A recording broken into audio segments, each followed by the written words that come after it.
Mughal relations with other rulers. Last class में हमने इनका ट्रेडिशन ऑफ सक्सेशन पढ़ा था कि किस तरह से इनके जो फादर की इनहेरिटेंस है उसे डिवाइड किया जाता है। We have discussed about coparcenary and traditions of succession. Okay, in today's class we are going to discuss about the topic Mughal relations with other rulers, यानी बाकी आसपास मुगल्स का तो ऑब्वियसली राज था ही इस सब कॉन्टिनेंट पे, साथ ही साथ और भी जो रूलर्स थे लाइक मराठास है, अफगान्स है और राजपूत रूलर्स है, इनका भी रूल था। तो इनके साथ मुगल रूलर्स का कैसा रिलेशन था, that we are going to discuss in this topic. Okay, so let me share my screen so that you can see from where I am going to read this chapter. Here it is, Mughal relations with other rulers. Take a look at table 1 once again. You will notice that the Mughal rulers campaigned constantly against rulers who refused to accept their authorities. यानी Mughals जो थे उन्होंने regular अपने military campaigns जो थे उनके continuous थे तब तक जब तक कि जो भी पर्टिकुलर एरिया है वहां का रूलर उनकी अथॉरिटी एक्सेप्ट नहीं करेगा।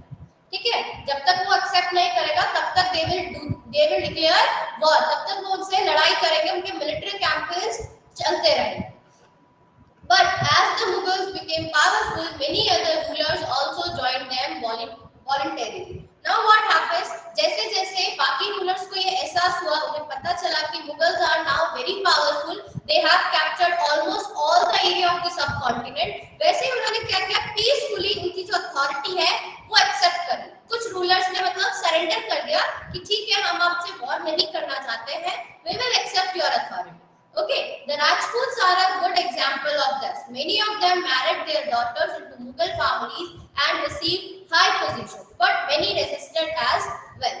इसका एग्जाम्पल है जो राजपूत रूलर्स थे वो उन्होंने क्या किया, अपनी मतलब उनकी अथॉरिटी एक्सेप्ट करी, as well as they married their daughters into Mughal families. यानी उन्होंने मुगल फैमिली में अपनी बेटियों की शादी तक करवाई, जिससे उन्हें क्या मिला, उनका जो मुगल एम्पायर था उसमें एक हाई पोजीशन पे उन्हें अपॉइंट किया गया। ठीक है, but many resisted as well, यानी सभी राजपूत रूलर्स ने ऐसा नहीं किया, कुछ एक्सेप्शंस भी थे जिन्होंने मुगल्स का क्या किया, विरोध किया कि हम आपकी अथॉरिटी एक्सेप्ट नहीं करेंगे। Sorry, The Sisodia Rajputs of Mewar refused to accept Mughal authority for a long time. यानी मेवाड़ एरिया के जो सिसोदिया राजपूत थे उन्होंने मुगल अथॉरिटी एक्सेप्ट करने से मना कर दिया। They denied to accept their authority for a long time, यानी काफी टाइम तक तो वो मना करते गए। Once defeated, however, they were honorably treated by the Mughals, given their lands, watan, that as assignments, watan जानी। Now what happens, यानी काफी टाइम पे तो सिसोदिया राजपूत ने मना किया कि we will not accept your authority, but after the war once they defeated, यानी जैसे ही सिसोदिया राजपूत हार गए मुगल्स के सामने, उसके बाद ऑब्वियसली उन्हें उनकी अथॉरिटी एक्सेप्ट करनी थी, बट जो मुगल्स थे उन्होंने उन्हें रिस्पेक्टफुली ट्रीट किया, उन्हें ऑनरेबली ट्रीट किया, उनको इज्जत दी हारने के बाद भी, और उनके जो लैंड्स थे, उनका जो वतन था, जितना भी एरिया उनके कंट्रोल में था वो उन्हें वापस कर दिया। यानी कि रूलर तो मुगल एम्पायर मुगल्स का ही होगा, लेकिन कहीं ना कहीं वो भी उन्हें रिप्रेजेंट कर रहे थे, यानी उनकी जो रिस्पेक्ट है, उनकी जो डिग्निटी है उसे वायोलेट नहीं किया गया बाय द मुगल्स। ओके, उन्हें ऑनरेबली ट्रीट किया गया, उन्हें उनके जो जमीन जायदाद थी वो वापस कर दी गई एज अ असाइनमेंट, यानी जो भी रेवेन्यू वगैरह लैंड टैक्स वगैरह होगा वो राजपूत रूलर ही कलेक्ट करेगा।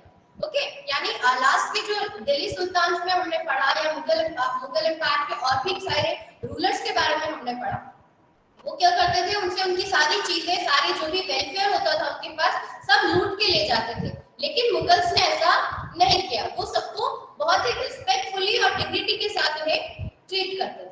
The careful balance between defeating but not humiliating their opponents enabled the Mughals to extend their influence over many kings and chieftains. Now what happens, एक war में उन्हें defeat करके, उन्हें हराकर वो खुद जीत जाते थे, यानी उनकी पोजीशन तो हाई हो ही रही थी, साथ ही साथ जो सामने उनका जो ओपोनेंट है उसकी इज्जत करना, उसे रिस्पेक्ट करना, उसको ऑनरली ट्रीट करना, ये भी बहुत, यानी कि मुगल्स का जो हम कह सकते हैं जो स्टेटस है सोसाइटी में वो और भी ज्यादा बढ़ रहा था। एक तो वो मिलिट्री कैंपेन्स के अकॉर्डिंग अगर हम बात करें तो भी वो स्ट्रॉन्ग थे, काइंड भी थे वो लोग, जो भी रूलर्स है, जो भी उनके ओपोनेंट्स है, उनको बेइज्जत नहीं कर रहा, उनको इज्जत दे रहा है, ना ही उनसे वो छीन के लेके जा रहा है। तो ये जो बैलेंस था इनके बीच में, यानी अपने ओपोनेंट के साथ एक अच्छे रिलेशन या अच्छे टर्म्स मेंटेन करना, इसकी वजह से क्या हुआ, मुगल्स ने अपने एम्पायर को और ज्यादा बढ़ा लिया।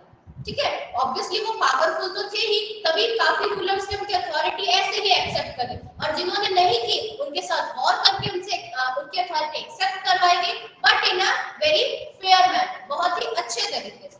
ओके, तो ये बैलेंस जो इन्होंने बनाया मुगल्स ने, इसकी वजह से जो किंग्स थे, जो चीफ किंग्स थे, उनके बीच में मुगल्स का जो ओहदा है, जो उनका स्टेटस है, वो काफी ज्यादा बढ़ चुका है। ठीक है, जैसे अगर आप कभी कोई गेम खेलते हो, कोई टीम वर्क करते हो, आपके ओपोनेंट अगर आपसे हार जाते हैं, तो अगर आप उनका रिस्पेक्ट करोगे, उनके जैसे अपने टोक्यो ओलंपिक्स आपने देखे होंगे, ठीक है, जो इंडियन वुमेन हॉकी टीम थी, उसके लिए जो उनके ओपोनेंट टीम है, उन्होंने कितनी रिस्पेक्ट शो की कि ये लोग बहुत स्ट्रॉन्ग ओपोनेंट थे, बहुत ही टफ कंपटीशन इन्होंने हमें दिया। तो इससे क्या होता है, आपका ओपोनेंट के जो पार्टनर्स है, जो भी ओपोनेंट है आपके, उनके माइंड में भी आपकी जो स्टेटस है, आपकी जो डिग्निटी है, दैट विल इंक्रीज। तो सेम चीज यहाँ मुगल्स ने, जो राजपूत रूलर्स थे, उनके साथ भी ऐसा ही किया। But it was difficult to keep this balance all the time. अब ये क्या यानी कि ये बैलेंस हमेशा रखना भी पॉसिबल नहीं था, बहुत ही, क्योंकि उन्हें हमेशा डर रहता था कि मे भी राजपूत रूलर कोई भी, यानी एक साथ होकर हम हमारे अगेंस्ट रिबेल भी कर सकते हैं, हमारे अगेंस्ट वॉर भी कर सकते हैं, इनका भी खतरा बना रहता था। तो it is not balance to keep this balance.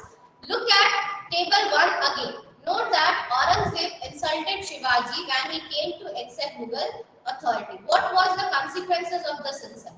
हमने औरंगजेब की जो हिस्ट्री पढ़ी, उसमें हमने देखा कि औरंगजेब ने शिवाजी जो है मराठा जो चीफ किंग्स थे, उनकी इंसल्ट की, जिसकी वजह से क्या हुआ, शिवाजी आगरा से भागा और डेक्कन में उन्होंने खुद को एक इंडिपेंडेंट किंग डिक्लेयर कर दिया, और उन्होंने सभी जो मराठास थे रूलर्स, उनको अपने साथ लिया, and they all declared war against, started military campaigns against Mughals. यानी अगर उनको आप उनकी डिग्निटी को हर्ट करोगे, तो obviously they will war.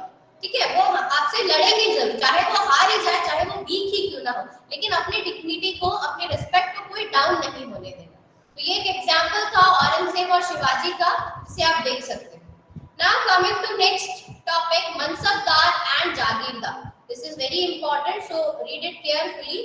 Mansabdar and jagirdar, ये जो दो टर्म्स है, ये मोस्टली जो मुगल आर्मीज थी उनसे रिलेटेड है, उनसे को-रिलेटेड है. तो let's see what is it. As the empire expanded to encompass different regions of Mughals recruited diverse bodies of people. From a small nucleus of Turkish nobles, they expanded to include Iranians, Indians, Muslims, Afghans, Rajputs, Marathas and other groups. Those who joined Mughal services were enrolled as Mansabdar. Now what happens? Just suppose Mughals जो थे उनका पहले छोटा सा area था, ठीक है, तो ऑब्वियसली छोटा सा एरिया जहाँ पे मुगल्स ही या मुस्लिम्स जो है वही रिसाइड कर रहे हैं, यहाँ पे वही रह रहे हैं. ओके, तो अब जो हायर अथॉरिटीज होंगी या फिर हायर पोस्ट पे यही लोग अपॉइंट होंगे, यानी जो भी गवर्नर बनेगा या एडमिनिस्ट्रेटिव वर्क के लिए किसी को अपॉइंट करना है, तो इन्हीं में से अपॉइंट होंगे. नाउ व्हाट हैपेंस, इन्होंने किया क्या, अफगान के एरिया में भी कंट्रोल किया, जो राजस्थान का जो मेवाड़ का एरिया है वहां भी कंट्रोल किया, जहां पर राजपूत रहते हैं, ठीक है, मराठास का जो एरिया है उसे भी कंट्रोल किया. अब इतने सारे, यानी इनका जो एम्पायर है काफी एक्सपैंड हो चुका था, बहुत ज्यादा डाइवर्स हो चुका था, और हर जगह ये अलग अलग लोग मिल रहे हैं. यहाँ मुस्लिम्स है, यहाँ अफगान है, यहाँ राजपूत है, यहाँ मराठास है, ठीक है, तो यानी डिफरेंट ग्रुप्स ऑफ पीपल, बहुत सारे अलग अलग लोग इन्हें मिले. अब इन पे अगर हमें कंट्रोल, मुगल्स को अगर इन पे कंट्रोल करना है, तो ऑब्वियसली अगर राजपूत कम्युनिटी के लोग यहाँ पे रहते हैं, तो you know very well that it is a very diverse area. पूरे जो सब कॉन्टिनेंट है यहाँ पे कितनी ज्यादा डाइवर्सिटी है. तो इनका मानना ये था कि राजपूत का जो एरिया है, यहाँ पर कोई राजपूत रूलर ही या गवर्नर ही रूल करना चाहिए. मराठास पे भी कोई मराठा के गवर्नर ही रूल करना है. अफगान पे स्टूडेंट्स किसका माइक ऑन है, please mute your mics everyone, nobody will unmute. Okay, तो इन्होंने क्या किया, अलग अलग एरियाज पे जहां के लोग रेजिडेंशियल थे, वहीं से इन्होंने जो हायर अथॉरिटीज है एडमिनिस्ट्रेटिव वर्क के लिए या पॉलिटिकल वर्क के रेवेन्यू कलेक्शन के लिए इन्हीं के लोगों को क्या किया, अपॉइंट करना शुरू की। ठीक है, पहले इन्होंने टर्किश नोबल्स जो थे वहां से शुरुआत की। जैसे जैसे इनका एम्पायर बढ़ता गया, बड़ा होता गया, अफगान्स को भी इन्होंने एनेक्स कर लिया, राजपूत को भी, मराठास का जो एरिया था उनको भी इन्होंने अंडर कंट्रोल कर लिया, कैप्चर कर लिया। तो ऑब्वियसली इन पे कंट्रोल करने के लिए इन्हीं के जो लोकल चीफनेस थे उन्हीं को अपॉइंट किया गया। ठीक है, और यही सब लोग जिन्होंने मुगल सर्विसेज को एनरोल किया, यानी इनकी अथॉरिटी को एक्सेप्ट कर लिया, these people were known as mansabdar. इन्हें क्या कहा गया, मनसबदार कहा गया। Okay, the term mansabdar refers to an individual who holds a mansab. Mansabdar एक ऐसे इंडिविजुअल को रेफर किया जाता है जिसके पास क्या हो, मनसब। अब मनसब का मीनिंग क्या है, it means a position on rank, यानी कि कोई भी लोकल चिफ्टेन जो इस एरिया पे कंट्रोल कर रहा है, जो उसमें लॉ एंड ऑर्डर इन्फोर्स कर रहा है, इंश्योर कर रहा है, that this person is known as mansabdar. Okay, जिसके पास कोई हाई रैंक है, जो नोबल पर्सन, जैसे हम कहते हैं रईस लोग हैं। ठीक है, ऑब्वियसली ये लैंड कलेक्ट करेगा, यहाँ पे इसकी आर्मी सेटअप करेगा, तो ही विल बी इसकी एक अच्छी पोजीशन होगी सोसाइटी में। Okay, this individual will be referred as mansabdar. ठीक है, जिसके पास क्या हो, कुछ मनसब हो। मनसब का मतलब क्या हुआ, कोई पोजीशन या कोई रैंक हो जिसकी उस सोसाइटी में। Okay, it was a grading system used by the Mughals to fix rank, salary and the military responsibility. यानी मनसबदारी का जो सिस्टम है ये एक ग्रेडिंग सिस्टम है। ग्रेडिंग सिस्टम कैसे, कि जो भी कोई पर्टिकुलर पर्सन है जो अपॉइंटेड है, जिसके पास एक मनसब है, उसकी रैंक कैसे डिफाइन होगी, यानी क्या स्टेटस है उसका सोसाइटी में, प्लस उसकी सैलरी कैसे डिफाइन होगी और उसकी मिलिट्री रिस्पांसिबिलिटीज क्या क्या होगी। तो ये ग्रेडिंग सिस्टम है कि कौन टॉप पे है या कौन उससे थोड़ा नीचे, उससे थोड़ा नीचे, इस तरह से। ठीक है, तो जो मनसबदारी सिस्टम है, it will fix rank, salary as well as military responsibilities. Rank and salary were determined by a numerical value called ZAR. It is very important, please underline this sentence, this one. Rank and salary were determined by a numerical value called ZAR. The higher the ZAR, the more prestigious was the noble's position in the court and the larger his salary. Now what happens? What is ZAR? ZAR ranking क्या होती है? Here you can see a colorful box is also given where you can see the definition for ZAR ranking. Now what happens? जैसा कि अभी मैंने आपको बताया कि अलग-अलग एरियाज पे मुगल्स का कंट्रोल हुआ, राजपूत पे भी, मराठास पे, अफगान पे, टर्किश लोगों पे। ओके, तो अब क्या हुआ, इनके जो लोकल चीफटेन्स, ठीक है, उनके कुछ रूल्स थे, उनकी भी कुछ ड्यूटीज थी, उनकी मिलिट्री रिस्पांसिबिलिटीज है, they have to maintain their own army, they have to ensure law and order in their area. अब जो भी गवर्नर्स है या जो भी लोकल चीफटेन्स है या उनके मनसबदार जो है यहाँ के, उन्हें क्या करना होता था, उन्हें अपने एरिया के अकॉर्डिंग आर्मीज प्रिपेयर करनी होती। क्या करनी है, आर्मीज मेंटेन करनी है, क्योंकि कल को अगर मुगल्स के अगेंस्ट कोई भी रिबेल करता है, कोई भी रूलर या कोई वॉर डिक्लेयर करता है, तो ऑब्वियसली ये लोग भी उनकी हेल्प करेंगे, because they are under this the Mughal authority. ये मुगल अथॉरिटी के अंडर है, तो they will have to support the Mughals, इनको मुगल्स को सपोर्ट करना होगा। इसीलिए क्या हुआ, अब ऑब्वियसली इतना बड़ा एम्पायर अगर मुगल्स ने अपने अंडर किया है, तो उसे कंट्रोल करने के लिए हमें आर्मीज की जरूरत है, उनको आर्मीज की जरूरत, और आर्मीज कौन प्रोवाइड करेगा, ये मनसब। ओके, अब इनका जो भी एरिया है, जस्ट सपोज कि इतना सा पोर्शन जो है ये मराठास का, ठीक है, तो यहाँ पे जो मुगल्स हैं वो इन्हें ऑर्डर देते हैं कि आप 1000 लोगों की आर्मी प्रिपेयर कीजिए। ठीक है, इसमें कार्बरी मैच जो होता है, यानी घुड़सवार है, हाथी है, यानी जो भी चीजें हैं जो एक आर्मी को सपोर्ट करने के लिए इनको चाहिए, वो ये लोग प्रिपेयर करते हैं। जस्ट सपोज कि दूसरा एरिया है, यहाँ पर अफगान्स है, इन्हें कहा गया कि आप 5000 आर्मी या 5000 लोगों की सोल्जर्स की आर्मी प्रिपेयर कीजिए। ठीक है, तो इस तरह से इनकी रैंकिंग होती है। अब जिसने 5000 सोल्जर्स की आर्मी प्रिपेयर की है, as compare to this one, he will get the higher position in the society. इसकी पोजीशन क्या होगी, इसकी रैंक क्या होगी, ज्यादा होगी as compare to 1000 soldiers army जो इसको कंट्रोल कर रहा है, एज वेल एज इसे मेंटेन कर रहा है। तो दोनों में डिफिकल्ट टास्क क्या है, to maintain the 5000 soldiers army. इस आर्मी को मेंटेन करना ज्यादा डिफिकल्ट है, ओके, अब इसको मेंटेन कैसे किया जाता है? ऑब्वियसली हमने लास्ट क्लास में पढ़ा था जस्टिस ऑफ सर्कल में। क्या पढ़ा था कि किंग को सरवाइव करने के लिए क्या चाहिए? सोल्जर्स। सोल्जर्स को सरवाइव करने के लिए चाहिए सैलरीज। अब ये जो सोल्जर्स है, ऑब्वियसली ये आर्मी है, सोल्जर्स है, तो इन्हें सरवाइव करने के लिए सैलरी चाहिए। अब सैलरी कहां से आएगी, इसको भी हम आगे पढ़ते हैं। इससे पहले जात रैंकिंग का जो ये छोटा सा बॉक्स है, इसे पढ़ लेते हैं एक बार। Nobles with a Zat of 5,000 were ranked higher than those of 1,000. अभी जैसा मैंने आपको बताया कि जो 5,000 आर्मी या जात मेंटेन करेगा वो इससे हायर पोजीशन पे होगा, इसको हायर रैंक मिलेगी।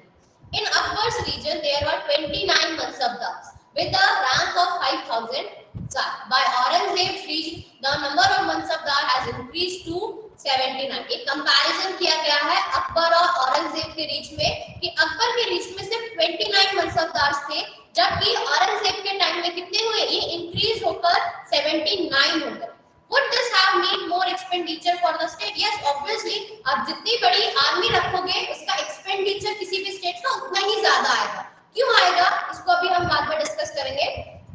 तो औरंगजेब ने 59 मनसबदार क्यों रखे या इनका जो नंबर है वो इंक्रीज क्यों हुआ? जैसा हमने औरंगजेब की स्टोरी भी पढ़ी, उनका जो रीच था उसके बारे में हमने थोड़ा बहुत हाईलाइट पढ़ा था। तो औरंगजेब जो था थ्रू आउट देयर रीजन, उनका जितना भी टाइम पीरियड था उसमें उन्होंने हमेशा वॉर की, ठीक है, अपने यानी इतने हम कह सकते इतने दुश्मन बना लिए कि कभी भी कहीं से रिबेल हो रहा है, कहीं पे वॉर हो रही है। इसीलिए औरंगजेब को औरंगजेब ने क्या किया, उन्हें ज्यादा मनसबदार या ज्यादा आर्मीज की जरूरत पड़ी, इसीलिए इनका नंबर जो है औरंगजेब के टाइम पे इंक्रीज हो जाता है। ओके, तो जात रैंकिंग आपको समझ में आई। Next is the mansabdar's military responsibilities required him to maintain a specified number of savar और cavalrymen। यही चीज मैंने आपको बताया कि जो भी मनसबदार होगा उसे एक आर्मी मेंटेन करनी होगी और जिसमें कालरीमैन या सवार, घुड़सवार जिसे बोलते हैं, उनकी भी एक अच्छी स्पेसिफिक नंबर, यानी मुगल्स ने जितना बनाया है 5,000 तो 5,000 ही होंगे, 1,000 तो 1,000। Okay, the mansabdar got the cavalryman for review, got them registered, their horses branded and then received money to pay them as salary। यानी अब जो मनसबदार है उन्होंने जो आर्मी बनाई है वो अपने लेवल पे नहीं बनाएंगे, अगर उन्होंने आर्मी बनाई है तो उसका अप्रूवल भी जरूरी है, ठीक है, कि कौन से घोड़े हैं, कौन सी नस्ल के हैं, अच्छे हैं नहीं है, और घोड़े तो बहुत सारे होते हैं, जंगल में भी होते हैं, तो कैसे पहचाना जाएगा कि मुगल आर्मी के ही है और नहीं है। तो इसके लिए क्या होता था, ये जो मनसबदार है इनकी आर्मी को मुगल्स के पास जो भी रूलर थे उनके पास लेके जाया करते थे फॉर रिव्यू, यानी इनकी अपॉइंटमेंट होती थी, इनका अप्रूवल होता था, इनको रजिस्टर यानी इनका जो भी एडमिनिस्ट्रेशन वर्क है उसमें इन्हें रजिस्टर किया जाता था कि इस पर्टिकुलर मनसबदार के पास कितने ब्रीड के इतने हॉर्सेस हैं। ओके, तो इनका प्रॉपर रजिस्ट्रेशन होगा, इनके हॉर्सेस की ब्रांडिंग यानी इनकी ब्रीड कौन सी अच्छी है, और इनको मनी यानी पैसा भी दिया जाएगा एज अ सैलरी, इसको मेंटेन करने के लिए, इनकी आर्मी को मेंटेन करने के लिए। Mansabdar received their salaries as revenue assignments called जागीर। अब मनसबदार जो थे उन्हें सैलरी कहां से मिलती थी, जो भी जैसे मैंने अभी आपको बताया कि अफगान का एरिया है, यहाँ पर अगर ये मनसबदार रूल कर रहे हैं या कंट्रोल कर रहे हैं तो यहाँ से जितनी भी लैंड रेवेन्यू कलेक्ट होगा that will be the salary of this mansabdar, ठीक है, और इसको क्या कहा गया? जागीर। क्या कहा? जागीर, यानी मनसबदार जो भी एज अ लैंड रेवेन्यू जो भी कैश या जो भी सैलरी यहाँ से गेन करेगा, जो भी चीज यहाँ से गेन करेगा that will be the mansabdar's salary. ये मुगल्स ने ऐसा रूल बनाया था कि आप आपका जो भी पर्टिकुलर एरिया है वहां से लैंड रेवेन्यू कलेक्ट कर सकते हो और वही रेवेन्यू क्या होगा, आपकी जो आर्मीज है उन्हें मेंटेन करने के लिए you can spend that. Okay, Mansabdars received their salaries as revenue assignments called jagirs, which were somewhat like iktas. But unlike muftis, most Mansabdars did not actually reside in or administered their jagirs. Now what happens? Last chapter में हमने इक्तास और मुफ्तीस पढ़ी थी। इक्तास का मतलब भी यही था कि जो डिस्टेंट प्लेसेस में जो दिल्ली सल्तनत के अंदर जो एरियाज थे जहाँ पे उनका कंट्रोल था वहां पर मुफ्ती यानी उन्हें अपॉइंट किया जाता था गवर्नर्स को, and they had to collect iqta from the public, यानी जो भी उनके अंडर एरिया था वहां से उन्हें लैंड रेवेन्यू कलेक्ट करना पड़ता था। ये जागीर भी कुछ इसी तरह की है,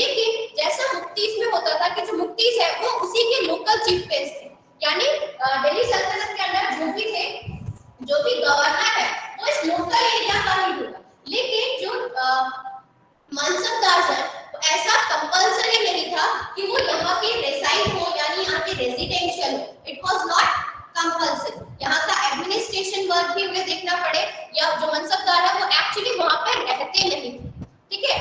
They only had rights to the revenue of their assignments which was collected for them by their servants, while the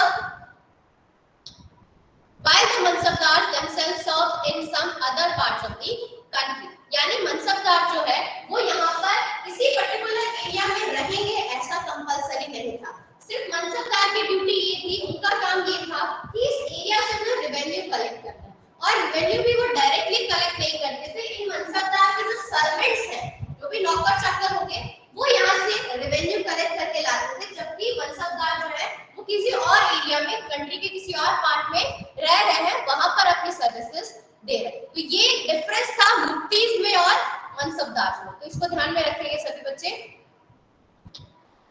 Yes, you can see here a picture a mansabdar on march with his सवार, यानी ये जो घोड़े पे आप देख रहे हैं जो बैठा हुआ है, दिस इज मनसबदार। वो अपनी आर्मी के साथ सवारों के साथ क्या कर रहा है, मार्च कर रहा है, यानी किसी वॉर पे या रिव्यू के लिए जा रहा है। नाउ अब मनसबदारी सिस्टम हम पढ़ेंगे अकबर के रिज में, कि अकबर के रिज में कैसे मनसबदारी और जागीर सिस्टम जो था उसे मेंटेन किया जाता है। In Akbar's region, these jagirs were carefully assessed so that their revenues were roughly equal to the salary of the mansabdar. This is very important. अब क्या हुआ?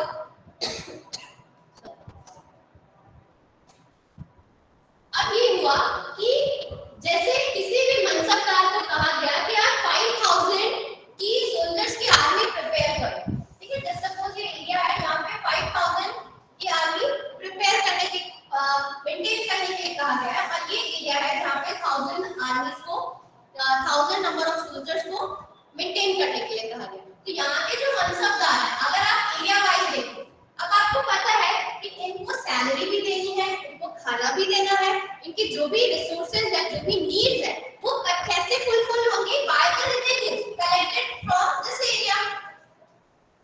यानी इस मनसबदार के अंदर जो भी एरिया इनको दिया गया है वहीं से इन्हें रेवेन्यू कलेक्ट करना है और अपनी आर्मी को क्या करना है, मेंटेन करके रखना है। तो हमें जो भी मुगल्स हैं उनको ये चीज भी ध्यान में रखनी थी कि ये जो एरिया है क्या यहाँ से सफिशिएंट रेवेन्यू कलेक्ट हो पाएगा कि 5000 सोल्जर्स की आर्मी को ये मेंटेन कर सके, या फिर ऐसा नहीं कि यहाँ से बहुत ज्यादा रेवेन्यू कलेक्ट हो रहा है, यानी 5000 को तो वो रख पा रहे हैं, प्लस इतना रेवेन्यू कलेक्ट हो रहा है कि 2 या 3000 जो और भी सोल्जर्स हैं उन्हें भी ये लोग रख सकते हैं, ठीक है। तो इस चीज को इक्वलाइज करना बहुत जरूरी था। ऐसा नहीं कि यहाँ पे 1000 सोल्जर्स की आर्मी है लेकिन यहाँ से रेवेन्यू जो कलेक्ट हो रहा है वो सफिशिएंट नहीं। तो इस चीज को भी अकबर के रिज में बहुत केयरफुली असेस किया जाता था कि जितना रीजन है क्या वो सफिशिएंट है रेवेन्यू के लिए या नहीं। तो अकबर के रिज में इस चीज को बहुत ही ध्यान से, बहुत ही केयरफुली इसका इक्वल एस्टिमेशन लिया जाता था कि जो मनसबदार की सैलरी है वेदर इट इज सफिशिएंट और not. But Aurangzeb's region, this was no longer the case, and the actual revenue collected was often less than the granted sum. अब अकबर के रिज में हमने क्या देखा कि अकबर के रिज में सब कुछ इक्वल है, मनसबदारी भी और जो जागीर है उनके बीच में इक्वल बैलेंस है। लेकिन औरंगजेब के रिज में क्या हुआ, ये जो चीज थी, जो इक्वलाइजेशन है सैलरी का प्लस जो इनके सवार थे उनके बीच में, ये नहीं रहा। जो भी रेवेन्यू कलेक्ट होता था वो काफी लेस था, यानी बहुत कम, यानी कि जैसे सपोज 1000 सोल्जर्स 1000 की आर्मी अगर हमें रखनी है तो जितना भी रेवेन्यू यहाँ से कलेक्ट हो रहा है वो सफिशिएंट है नहीं। यानी औरंगजेब ने जितना ऑर्डर दिया है कि यहाँ से आपको रेवेन्यू कलेक्ट करके इतना आर्मीज को मेंटेन करना है, लेकिन जो मनसबदार है उसके लिए काफी डिफिकल्ट हो जाता है ये, क्योंकि वहां से सफिशिएंट रेवेन्यू को कलेक्ट ही नहीं कर पा रहे। ओके, तो आपने देखा अकबर के और औरंगजेब के बीच में क्या डिफरेंसेस है, कहां पे ज्यादा मैनेजमेंट अच्छा है और कहां पर नहीं है। इसीलिए कहा जाता है कि अकबर जो है काफी सक्सेसफुल रूलर है। That is the only reason why Akbar's region expanded to 50 years तक उन्होंने जो राज किया वो इसी के कारण किया, ठीक है। There was also a huge increase in the number of mansabdars which went a long way before they received the jagir. Last में अभी हमने जात रैंकिंग में पढ़ा कि अकबर